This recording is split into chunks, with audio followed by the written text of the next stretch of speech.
pas dans sa tête, évidemment. Par exemple, dans cette grille d'analyse, je vais scanner systématiquement tous les éléments dont j'ai besoin. D'abord, l'environnement. Je vais lui demander de me décrire où est-ce que ça a lieu, quel est le contexte. Et dans ce contexte-là, il y a le deuxième niveau d'analyse sur le comportement et les réactions mentales. Troisième niveau, les réactions émotionnelles, les capacités. Et là, il y a un quatrième niveau, ce sont les croyances. Qu'est-ce qu'elle interprète, qu'est-ce qui est important pour elle, les valeurs, etc. Et puis il y a l'identité aussi, qui est-elle dans cette situation-là.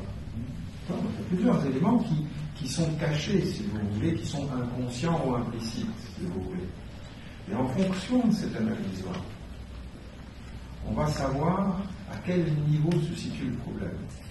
Est-ce que le problème est un problème de l'environnement? Est-ce que c'est un problème au niveau du comportement? Est-ce que c'est un problème au niveau émotionnel ou de capacité? Est-ce que c'est un problème au niveau des croyances et des valeurs? Est-ce que c'est un problème au niveau de l'identité? Et donc, oui. Le problème le plus difficile à résoudre, c'est le problème de l'identité, je suppose. C'est plus délicat. Oui, c'est des niveaux plus profonds, si vous voulez. Bien sûr. C'est plus délicat, mais il y a des outils pour ça. Donc ici, si vous voulez, justement, on est à quel niveau d'analyse? On est au niveau des capacités. C'est des capacités. Parce que un état émotionnel, il est au niveau des capacités. D'accord? On a un petit peu titillé, si vous voulez, le niveau des croyances et des valeurs.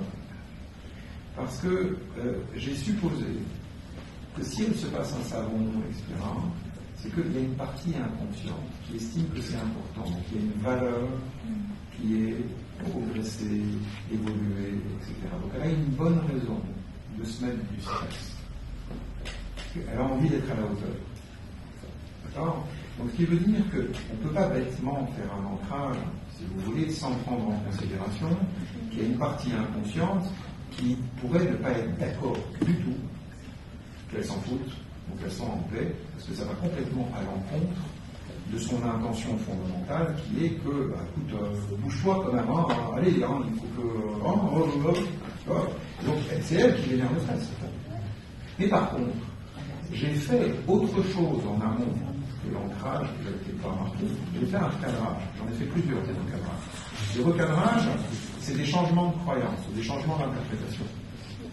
Implicitement, une partie inconsciente qui croit que pour être performant, il faut qu'il y ait de la pression.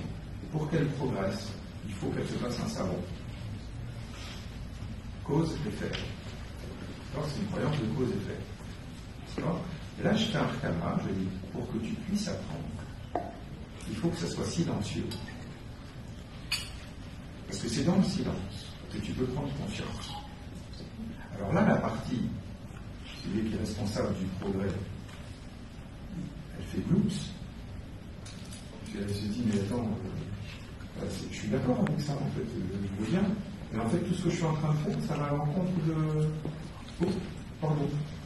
C'est comme si, en fait, elle se rend compte que ce qu'elle est en train de faire est complètement foireux par rapport à son intention fondamentale qui est le progrès. Elle est en train de progresser, elle est en train d'angoisser. C'est pour ça que je dis que cette intelligence émotionnelle, cette intelligence artificielle, elle est sublime. Elle fait des trucs complètement débiles, en étant convaincue que c'est bien. Et quand vous lui faites remarquer gentiment, avec bienveillance, attention, moi je l'ai pas jugé, elle s'est rendue compte toute seule qu'elle était en train de foirer. Elle a arrêté de faire.